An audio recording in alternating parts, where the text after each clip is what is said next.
Chapter 14, The Triumph of the Witch. As soon as the witch had gone, Aslan said, "We must move from this place at once.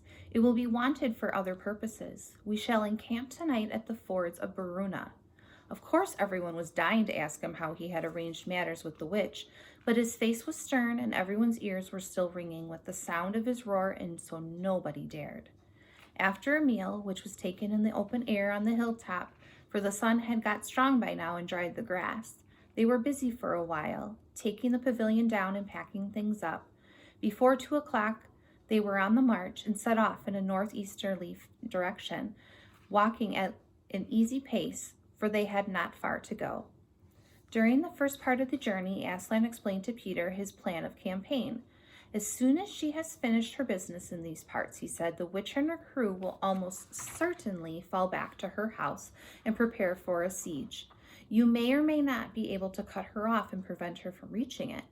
He then went on to outline 2 plans of battle, one for fighting the witch and her people in the wood, and another for assaulting her castle.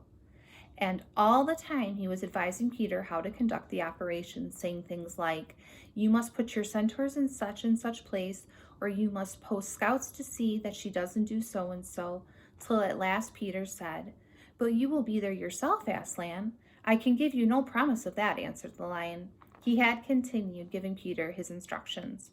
For the last part of the journey, it was Susan and Lucy who saw most of him. He did not talk very much and seemed to them to be sad. It was still afternoon when they came down to the place where the river valley had widened out and the river was broad and shallow. This was the fords of Beruna, and Aslan gave orders to halt on this side of the water. But Peter said, "Wouldn't it be better to camp on the far side, for fear she would try to night attack or anything?" Aslan, who seemed to be thinking about something else, roused himself with a shake of his magnificent mane and said, What's that?"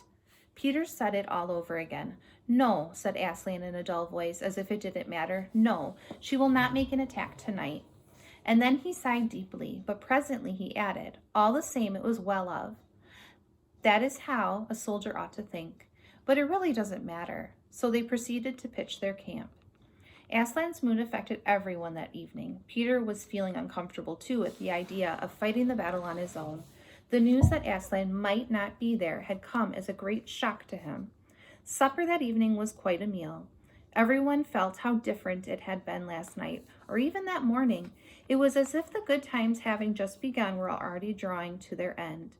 This feeling affected Susan so much that she couldn't get to sleep when she went to bed, and after she lain counting sheep and turning over and over, she heard Lucy give a long sigh and turn over just beside her in the darkness. "Can't you get to sleep either?" said Susan. "No," said Lucy. "I thought you were asleep." "I say, Susan." "What?" "I've a most horrible feeling as if something were hanging over us." "Have you?" "Because as a matter of fact, so have I." "Something about Aslan," said Lucy. "Either some dreadful thing is going to happen to him or something dreadful that's going to do." "There's been something wrong with him all afternoon," said Susan. "Lucy, was that he said about not being with us at battle? You don't think he could be stealing away and leaving us tonight, do you?" "Where is he now?" said Lucy. "Is he here in the pavilion?" "I don't think so." "Susan, let's go outside and have a look around. We might see him." "All right, let's," said Susan. "We might just as well be doing that as lying awake here." Very quietly, the 2 girls groped their way among the other sleepers and kept out of the tent. The moonlight was bright and everything was quite still except for the noise of the river chattering over the stones. Then Susan suddenly caught Lucy's arm and said, "Look, on the far side of the campground, just where the trees began, they saw the lion slowly walking away from them and into the wood. Without a word, they followed him. He led them up the steep slope, out of the river valley, and then slightly to the right, apparently by the very same route which they had used the afternoon in coming from the hill of the stone table. On and on he led them into dark shadows and out into pale moonlight, getting their feet wet with the heavy dew. He looked somehow different from the Aslan they knew. His tail and his head hung low, and he walked slowly as if he were very, very tired. Then, when they were crossing a wide open place, there were no shadows for them to hide in. He stopped and looked around. It was no good trying to run away, so they came toward him. When they were closer, he said, "Oh, children, why are you following me?" "We couldn't sleep," said Lucy, and then felt sure that we need say no more, and that Aslan knew all they had been thinking. "Please, may we come with you wherever you are going?" asked Susan. "Well," said Aslan, and seemed to be thinking. Then he said, "I should be glad of company tonight. Yes, you may come, and if you will promise to stop when I tell you, and after you leave me to go on alone." "Oh, thank you, and we will," said the two girls. Forward they went again, and one of the girls walked on each side of the lion.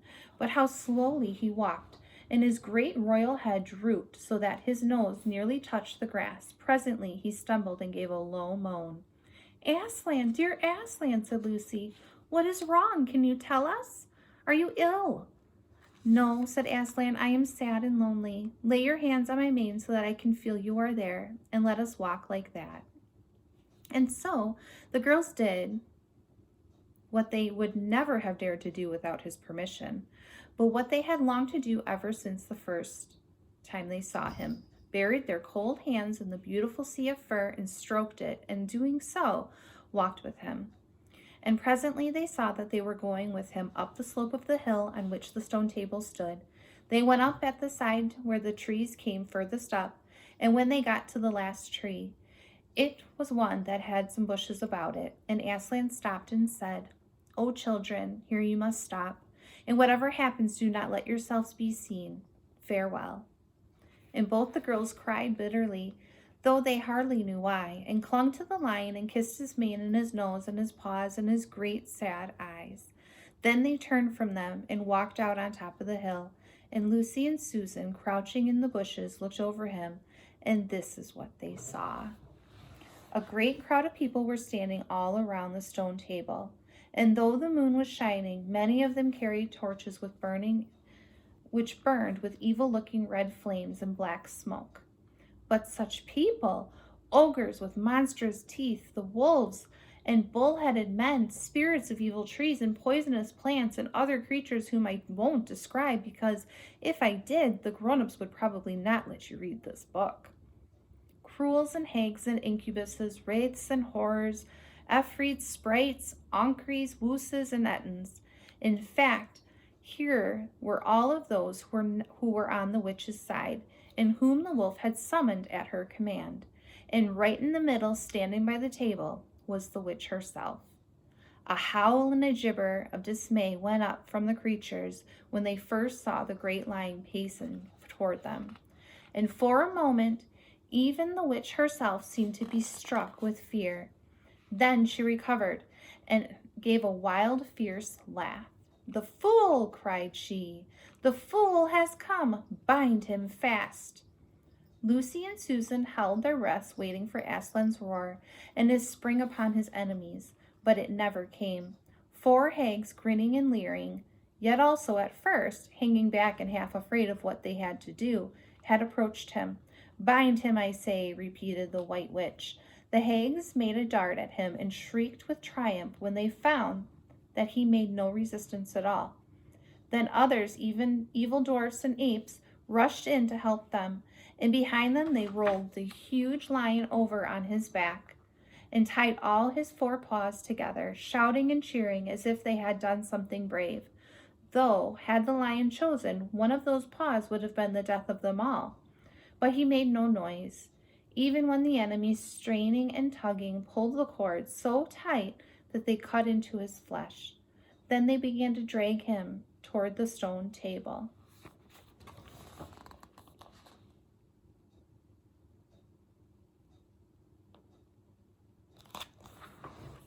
"Stop," said the witch. "Let him first be shaved." Another roar of mean laughter went up from her followers as an ogre with a pair of shears came forward and squatted down by Aslan's head. Snip, snip, snip went the shears, and masses of curls, golden, began to fall to the ground. Then the ogre stood back, and the children, watching from their hiding place, could see the face of Aslan looking all small and different without its mane. The enemies also saw the difference. "Why, he's only a great cat after all," cried one. Is that what we were afraid of? Jeered another. And they surged round Aslan, jeering at him, saying things like, Puss, puss, poor pussy, and how many mice have you caught today, cat? And would you like a saucer of milk, possums? Oh, how can they, said Lucy, tears streaming down her cheeks. The brutes! For how that the first shock was over, and shorn face of Aslan looked to her braver, and more beautiful, and more patient than ever. Muzzle him, said the witch, and even now, as they worked around his face putting on the muzzle, one bite from his jaws would have cost 2 or 3 of them their hands. But he never moved, and this seemed to enrage all the rabble. Everyone was at him now. Those who had been afraid to come near him even after he was bound began to find their courage, and for a few minutes the 2 girls could not even see him. So thickly was the surrounding by the whole crowd of creatures, kicking him, hitting him, spitting on him, jeering at him. At last the rabble had had enough of this. They began to drag the bound, muzzled lion to the stone table, some pulling and some pushing. He was so huge that even when they got him there, it took all their efforts to hoist him into the surface of it. And there was more trying and tightening of cords. The cowards, sobbed Susan. Are they still afraid of him even now? When once Aslan had been tied, and tied so that he was really a mass of cords, on the flat stone a hush fell on the crowd. 4 hags, holding 4 torches, stood at the corners of the table. The witch bared her arms as she had bared them the previous night when it had been Edmund instead of Aslan. Then she began to whet her knife. It looked to the children when the gleam of the torchlight fell on it as if the knife were made of stone, not steel, and it was of a strange and evil shape. At last she drew near. She stood by Aslan's head. Her face was working and twitching with passion, but his looked up at the sky, still quiet, neither angry nor afraid, but a little sad. Then, just before she gave the blow, she stooped down and said in a quivering voice, And now, who has won? Fool, did you think that by all this you would save the human traitor?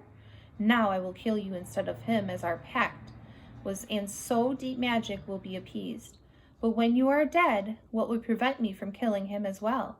And who will take out my hand then?